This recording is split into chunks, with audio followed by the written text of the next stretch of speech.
नमस्कार, स्वागत है आपका हिंदुस्तान हेडलाइंस न्यूज पर। मैं हूं तीर्थंकर सरकार और आप देख रहे हैं आपका खास कार्यक्रम खास मुलाकात। आज इस कार्यक्रम के तहत हमारे साथ एक बहुत खास मेहमान जुड़ने वाले हैं। उनकी जिंदगी का एक ऐसा वाक्य जिस वाक्य ने उनकी पूरी जिंदगी को बदल कर रख दिया और आज वो तन मन धन से गरीबों की सेवा करने में जुट गए। पिछले कई साल से वो दुर्घटनाग्रस्त व्यक्तियों को, दंगे में पीड़ित व्यक्तियों को अपनी एम्बुलेंस से अस्पताल पहुंचाते आए हैं और काफी वर्षों से वो ये सेवा देते आ रहे हैं। पूरा देश उन्हें एम्बुलेंस मैन के नाम से जानता है। तो आज हम आपको मिलवाने जा रहे हैं ambulance man of India Himanshu Kalia ji से। हिमांशु कालिया जी पिछले काफी वर्षों से जन सेवा में जुड़े हुए हैं। इस कोरोना काल में भी उन्होंने काफी पेशेंटों को अस्पताल पहुंचाया। अब तक कई सैकड़ों मरीजों की जान बचा चुके हैं हिमांशु जी। तो मैं ज्यादा देरी ना करते हुए सीधा हिमांशु जी को अपने साथ जोड़ना चाहूंगा। जी नमस्कार। नमस्कार हिमांशु जी, बहुत बहुत स्वागत है आपका हिंदुस्तान हेडलाइंस न्यूज पर। जी नमस्कार जी। कैसे हैं हिमांशु जी आप? जी आपकी ब्लेसिंग्स हैं और अभी भी मैं एम्बुलेंस ड्राइव कर रहा हूं और आपने हमें आज दर्शकों के साथ, आपके चैनल के साथ जुड़ने का मौका दिया, उसके लिए मैं आपका शुक्रगुजार हूं। जी जी हिमांशु जी, हम भी आपके बहुत शुक्रगुजार हैं कि आपने अपने इतने कीमती समय में से हमारे लिए समय निकाला। आपकी कहानी जानकर हमारे दर्शक काफी मोटिवेट होंगे, लोगों को बहुत मोटिवेशन मिलेगी। जी सर। हिमांशु जी, पूरा देश आपको एम्बुलेंस मैन के नाम से जानता है। सैकड़ों लोगों की, हजारों लोगों की आप जान बचा चुके हैं। कोरोना काल में भी हमने देखा आप लगातार लोगों को अस्पताल में पहुंचाए जा रहे, बिना एक पैसे लिए निष्काम भाव से आप ये सेवा का काम करते आ रहे हैं। तो कैसे शुरुआत हुई इसकी कैसे प्रेरणा मिली आपको? दरअसल प्रेरणा एक बहुत ही तकलीफ वाली थी, क्योंकि एक ऐसा हादसा जो मेरे घर में हुआ और मेरे पिताजी के साथ हुआ 1992 में, जब मेरी उम्र 14 साल थी, तब मेरे पिताजी का रोड एक्सीडेंट हुआ था और हमारे पास कोई साधन नहीं था और हम बहुत मुश्किलों से अलग अलग हॉस्पिटल्स में रिक्शा और ऑटो रिक्शा के माध्यम से अलग अलग अस्पतालों में लेके गए कि कहीं उनका इलाज हो जाए। शाम को 7 बजे ये रोड एक्सीडेंट हुआ था और रात को 1:30 बजे तक मैं 8वें हॉस्पिटल तक पहुंच चुका था, लेकिन कोई भी उनको भर्ती नहीं कर रहा था।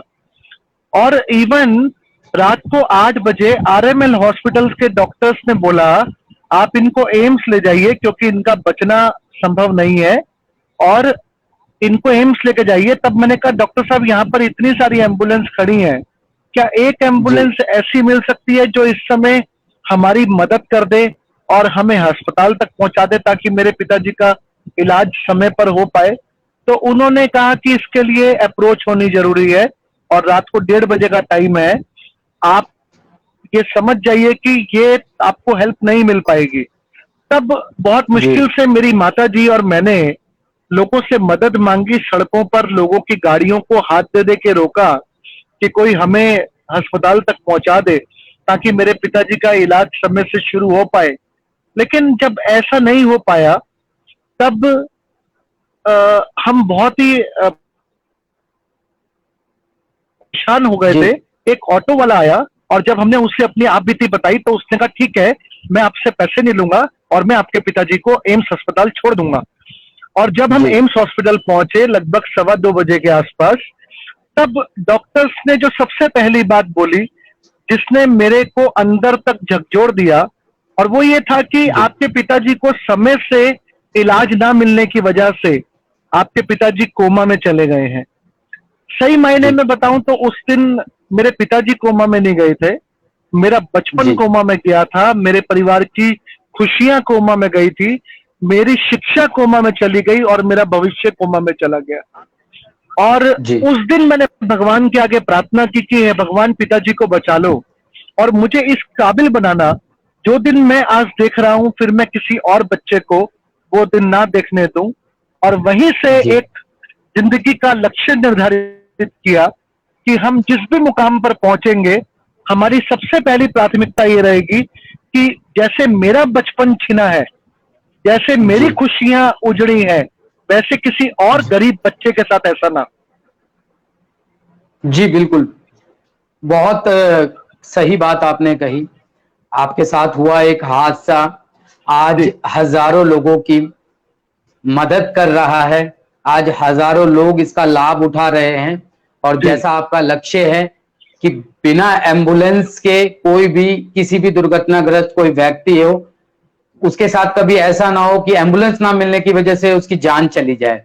बिल्कुल जी। आप हमेशा इसके जी लिए बिल्कुल। प्रयासरत रहे हैं। जी मैं बिल्कुल। दर्शकों को बताना चाहूंगा, आज भी हिमांशु जी अभी प्लाज्मा थेरेपी के लिए किसी पेशेंट को अपोलो अस्पताल लेके गए थे और अभी भी वो ऑन द वे है।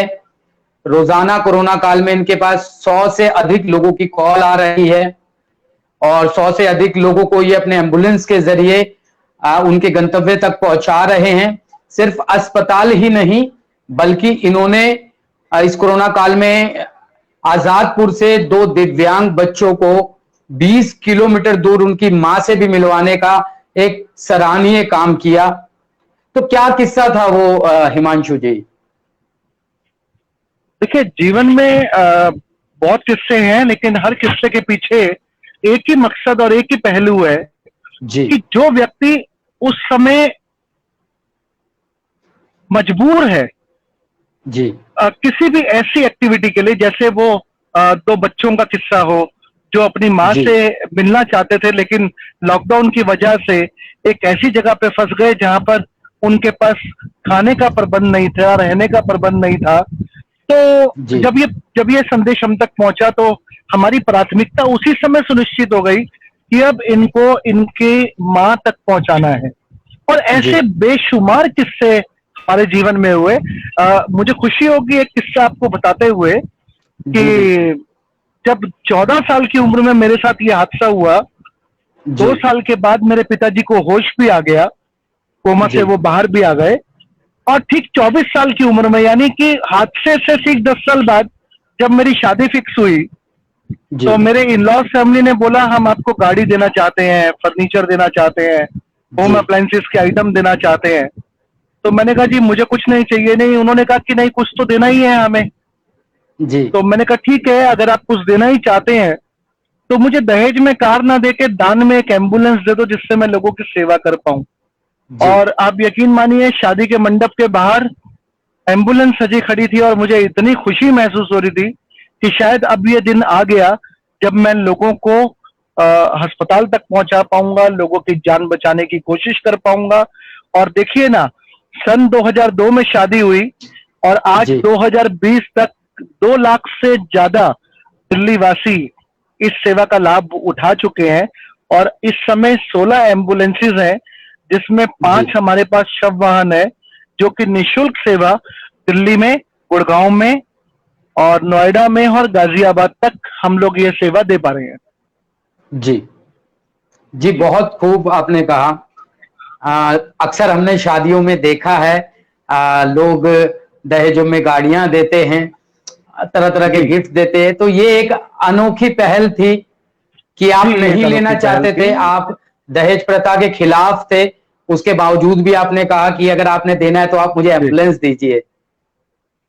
और आपकी ये जी, शुरुआत वो भी आज दान में। बहुत लोगों की जिंदगियां बचा रहा है। बिल्कुल, वो भी दान में। बिल्कुल।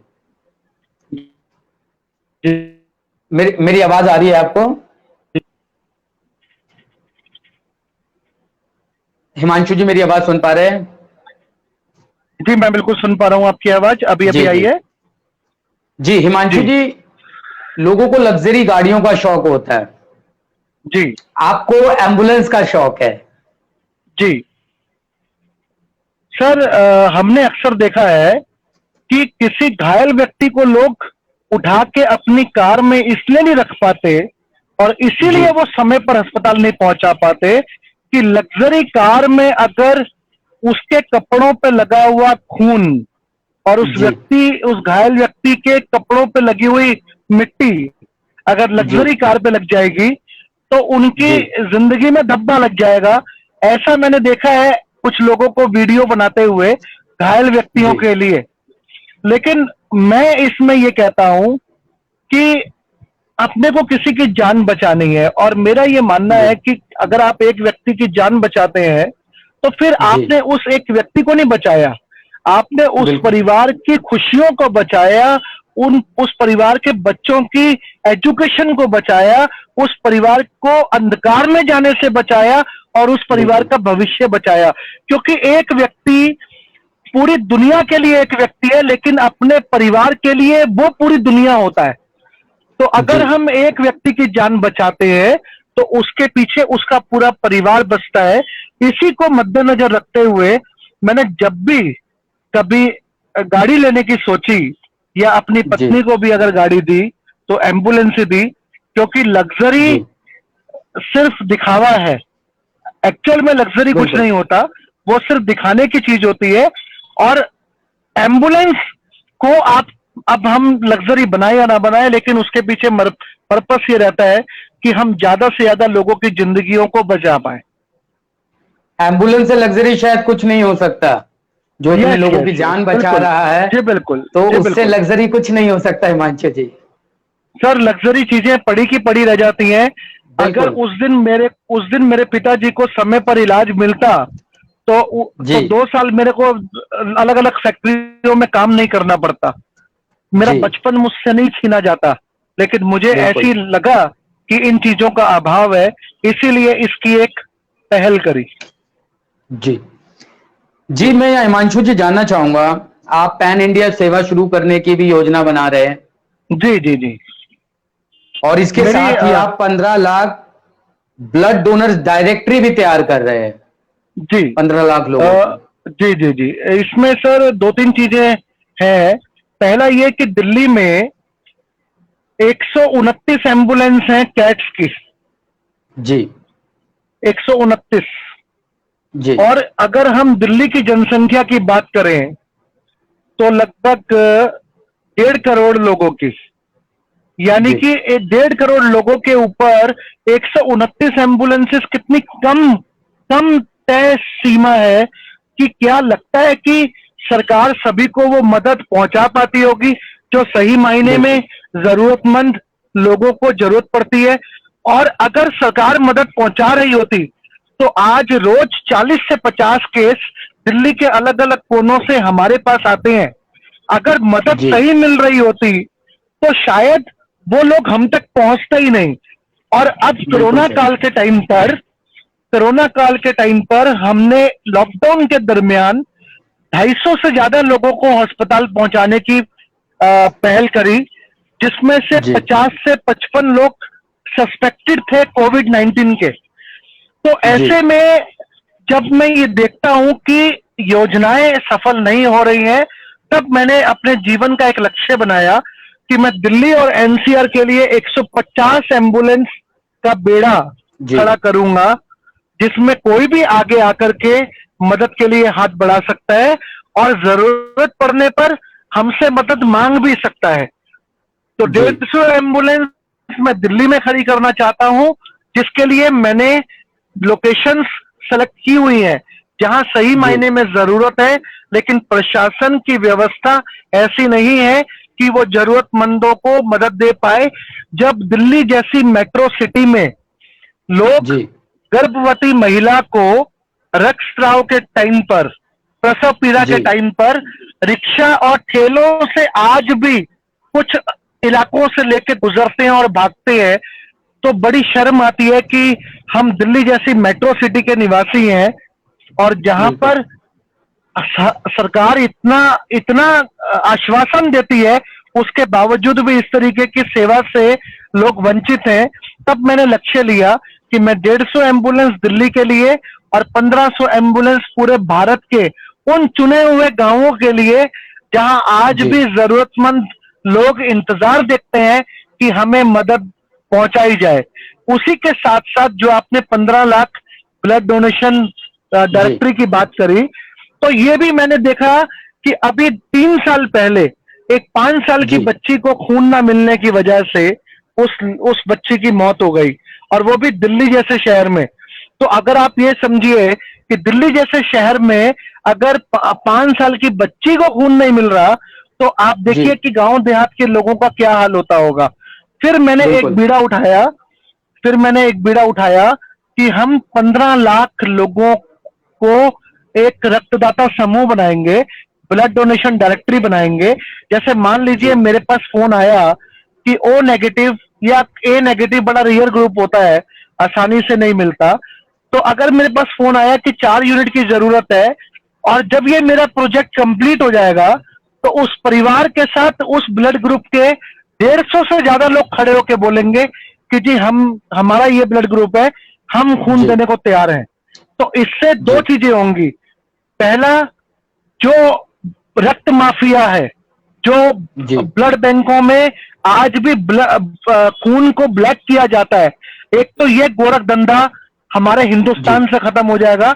और दूसरा, जरूरतमंद को सीधी मदद पहुंचेगी, जिसके लिए उसे कहीं पर भी किसी को भी रुपए या पैसे का लालच नहीं देना पड़ेगा। तो ऐसी कुछ जी पहल हमने की भी है, और उसके ऊपर काम चल भी रहा है। जी जी जी बिल्कुल आपने सही कहा। आप जिस तरीके से कार्य कर रहे हैं बेहद ही सराहनीय काम है। और अक्सर हम लोग देखते हैं हिमांशु जी, ज्यादातर गांव से ऐसी तस्वीरें आती है। जिस तरीके का मुद्दा आपने उठाया कि एम्बुलेंस ना मिलने की वजह से कई सारे लोगों की जान जाती है, यहां तक कि कई लोग सड़कों पे कंधे पे अपने परिजनों को शव को लेके जाते हुए भी देखे गए हैं।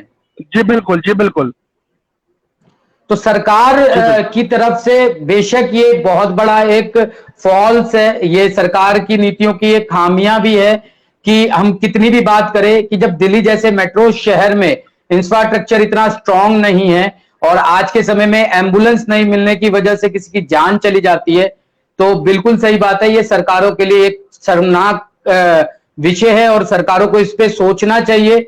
और जो जी, लोग इस तरीके से काम कर रहे हैं सरकार को भी इसमें आगे आके सहायता करनी चाहिए।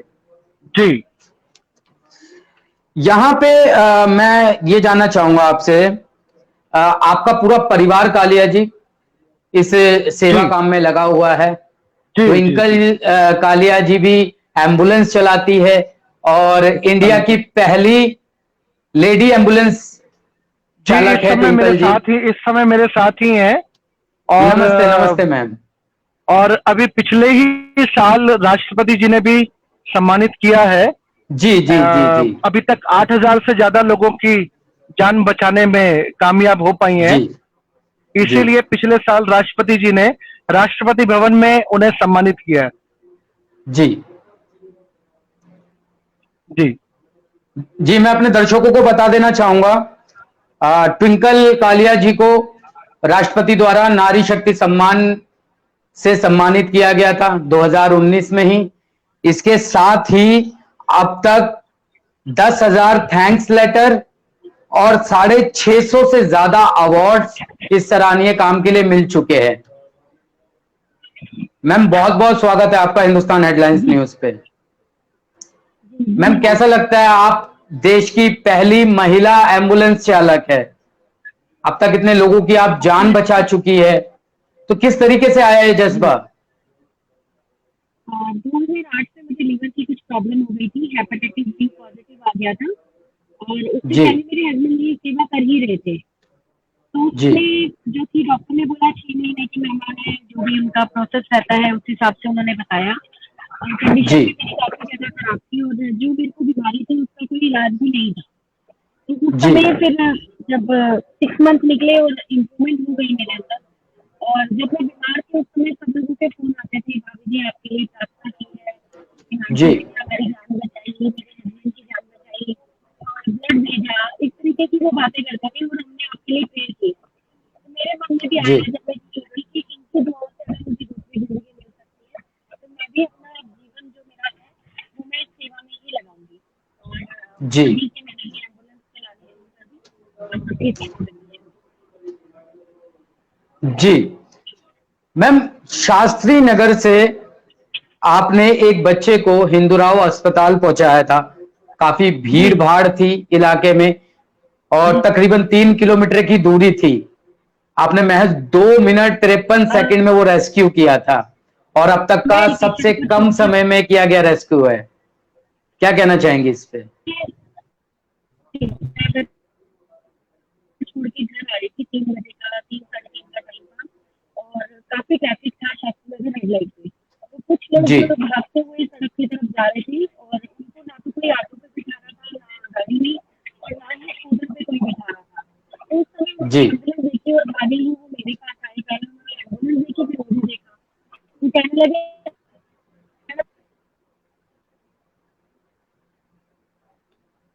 मेरी आवाज आ रही है 7 आपको? साल के बच्चे की टांग कटी हुई थी, टॉवल के अंदर थी, नीले रंग की, और वो जी मुझे आवाज आ रही है। आप सुन पा रहे हैं? जी जी जी आप सुन पा रहे हैं मेरी आवाज?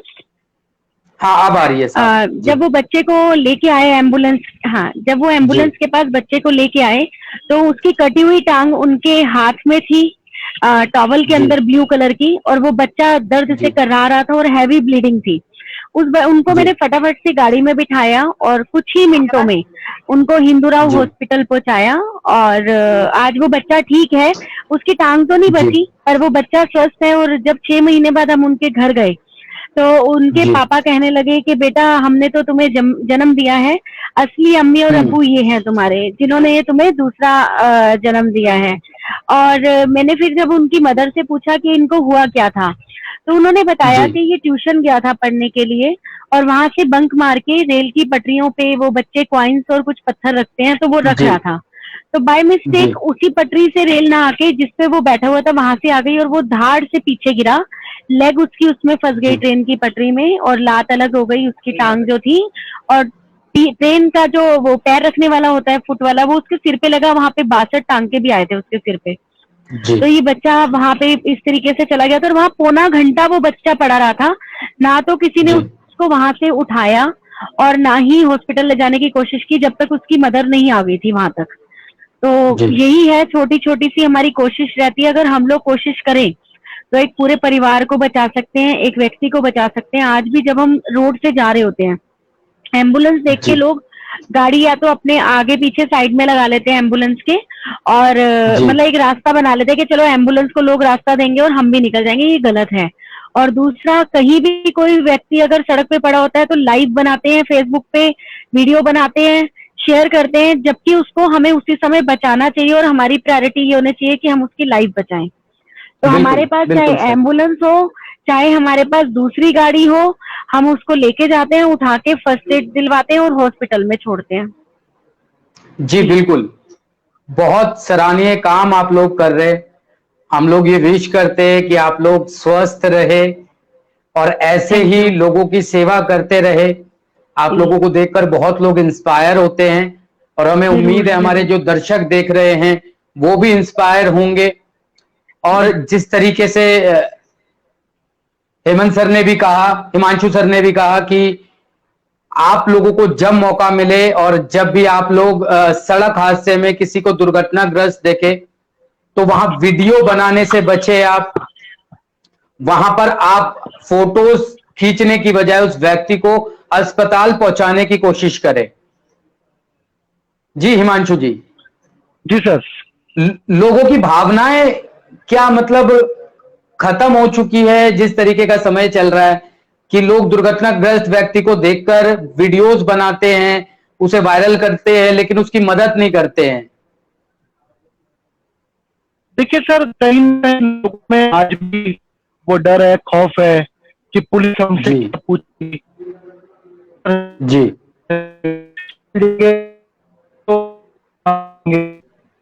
ये चीजें लोगों को कहीं आज भी भ्रांतियां हैं। ये बिल्कुल वैसी ही जी है जैसे किसी को रक्तदान करने के लिए बोला जाए और वो भी आज जी कोरोना काल में, तो वो लोगों के मन में आता है कि कहीं हमें कोरोना हो गया तो। जबकि ये जी एक भ्रम है कि अगर आप किसी को खून देते हैं तो एक तो आपका स्वास्थ्य अच्छा जी होता है, आपके नए ब्लड जी सेल्स बनते हैं। अभी तक 85 से 86 बार मैं भी खून दे चुका हूं। जी तो जहां भी जैसे भी अवसर मिलता है, हमारा मकसद और हमारी कोशिश ये होनी चाहिए कि इंसानियत और मानवता के नाते आप क्या कर सकते हैं।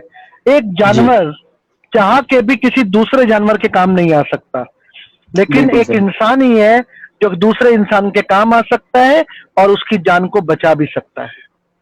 बिल्कुल हिमांशु सर, आपसे बात करके मुझे बहुत अच्छा लगा। हम लोग यही कामना करते हैं कि आप और आपके परिवार स्वस्थ रहे, आप लोग ऐसे ही धन्यवाद। सेवा करते रहे। जाने से धन्यवाद। पहले क्या संदेश देना चाहेंगे दर्शकों को? दर्शकों के लिए ये संदेश है कि ये जो कोरोना महामारी इस समय चल रही है, इससे घबराए नहीं, डरे नहीं और सोशल डिस्टेंसिंग बनाए रखें। जी ज्यादा से ज्यादा बार हाथ धोएं। 10 साल से छोटे बच्चे और 55 और 60 साल से बड़े जो बुजुर्ग लोग हैं, उनको अभी भी उसी तरह से उनके साथ ट्रीट करें जैसे लॉकडाउन में था। उनको घर में रखें, व्यस्त रखें और खुश रखें। लोगों के संपर्क में कम आए क्योंकि संक्रमण अभी खत्म नहीं हुआ है। जी लॉकडाउन में अगर जरूरी नहीं है, क्योंकि अगर आप देखें इस समय मैं एम्बुलेंस चला रहा हूं और मेरे आगे ट्रैफिक है, हर जी। तरफ ट्रैफिक ही ट्रैफिक है, गाड़ियां ही गाड़ियां हैं। तो यहां पर जी। मैं एक ही संदेश देना चाहूंगा कि अगर जरूरी नहीं है तो कृपया अभी भी आप अपने घरों में रहें, क्योंकि इससे कोई आपको बचाएगा नहीं। इस संक्रमण से जी अगर कोई बचा सकता है तो आप खुद अपने आप को बचा सकते हैं। लॉकडाउन बिल्कुल। अभी भी चल रहा है, इसको ऐसा ना माने कि अभी लोग निकल रहे हैं तो हमें भी निकल जाना चाहिए, बल्कि जी जितना ज्यादा हो आप घरों में रहें, स्वस्थ रहें और गुनगुना पानी पीते रहें ताकि जी गले में कफ वगैरह ना बन पाए। और कोशिश करें जी ठंडी चीजों का कम से कम उपयोग आप करें, क्योंकि ठंडी चीजों जी का उपयोग करने से आपको ये संक्रमण जल्दी फैलता है। और जी जहां तक हो सके अपने आस पड़ोस में, जो एक मेजर संदेश जी मैं आपकी ऑडियंस को देना चाहूंगा कि जी हमने भी लॉकडाउन के दरमियान 2500 से 3000 लोगों को खाने के पैकेट डिस्ट्रीब्यूट किए, अलग अलग इलाकों जी में जाकर के खाने के पैकेट पहुंचाए। लेकिन जी हाई क्लास को जरूरत नहीं है, लोअर जी क्लास को हर तरफ से कहीं ना कहीं से मदद मिल रही है, चाहे वो प्रशासन की तरफ से हो, राशन की तरफ से हो। लेकिन असलियत में मिडिल क्लास फैमिली इस समय बहुत समस्याओं से ग्रसित है। कुछ लोग जी अभी भी हमारे संपर्क में आ रहे हैं जिनके पास राशन खरीदने के भी पैसे नहीं है, या कोई ऐसी विडो लेडी है, या कोई ऐसी विडो लेडी है जिसके पास अपने बच्चों को खिलाने के लिए कुछ नहीं है। आपके जी चैनल के माध्यम से सिर्फ मैं एक संदेश ये देना चाहूंगा कि आप जी अपने आसपास के 4 से 5 घरों में जा करके अगर सिर्फ इतनी बात कर लें या तो फोन से पूछ लें कि अगर आपको किसी जी तरीके की जरूरत पड़े तो आप हमें याद कीजिएगा, और अगर आपको जी किसी भी तरीके की कोई दिक्कत हो आप हमसे मदद ले लीजिएगा। आपके इतना कहने भर से पूरा पूरा देश सुरक्षित हो जाएगा।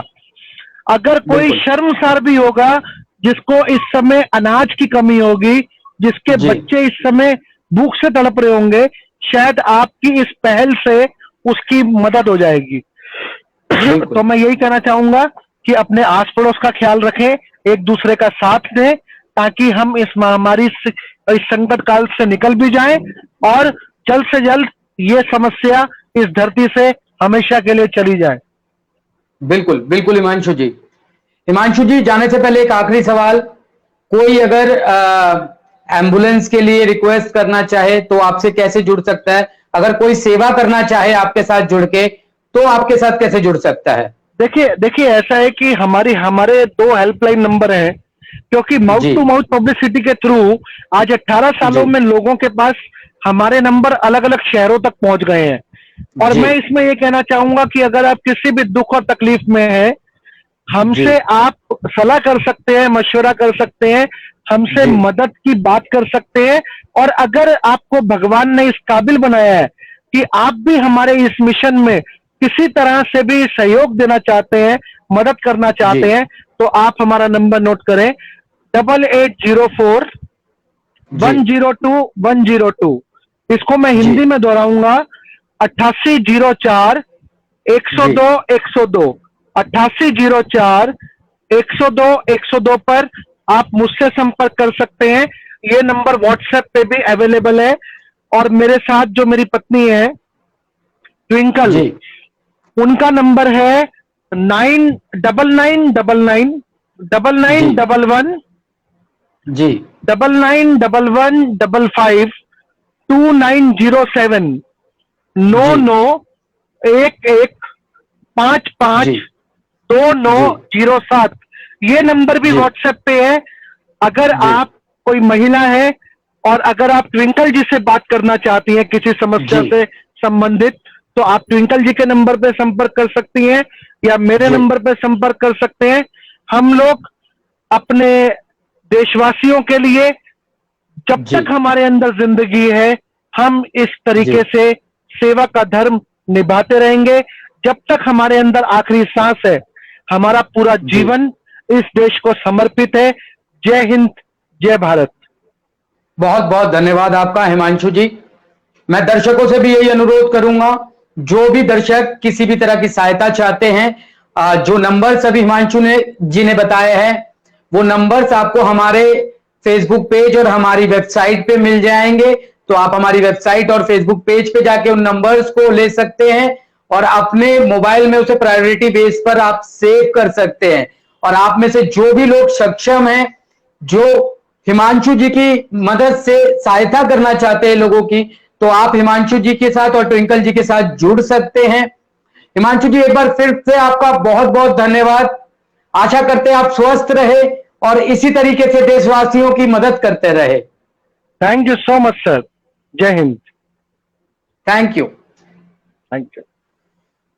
तो दर्शकों, ये थे हमारे साथ हिमांशु कालिया जी और उनकी पत्नी ट्विंकल कालिया जी। इन्हें देश में एम्बुलेंस मैन ऑफ इंडिया के नाम से जाना जाता है और इन्होंने देश भर में अब तक लाखों लोगों की जिंदगियां बचाई है दुर्घटनाग्रस्त होने पर। साथ ही दिल्ली दंगों में भी इन्होंने बहुत लोगों को अस्पताल पहुंचाया और कोरोना काल में भी लगातार ये दंपत्ति जो है सेवा भाव से, निष्काम भाव से निशुल्क सेवा कर रहे हैं। अगर आप लोग इनके साथ जुड़ना चाहते हैं तो इनके दिए नंबरों को आप हमारी वेबसाइट पे ढूंढ सकते हैं और इनसे संपर्क कर सकते हैं। ऐसे ही नए नए मेहमानों से मिलने के लिए हमारे फेसबुक पेज को लाइक कीजिए, हमें ट्विटर पे फॉलो कीजिए, हमें इंस्टा पे फॉलो कीजिए और ताजा तरीन खबरों को पढ़ने के लिए लॉग इन कीजिए www.hindustanheadlines.in। कहीं मत जाइएगा, बने रहिएगा हमारे साथ, देखते रहिए हिंदुस्तान हेडलाइंस न्यूज।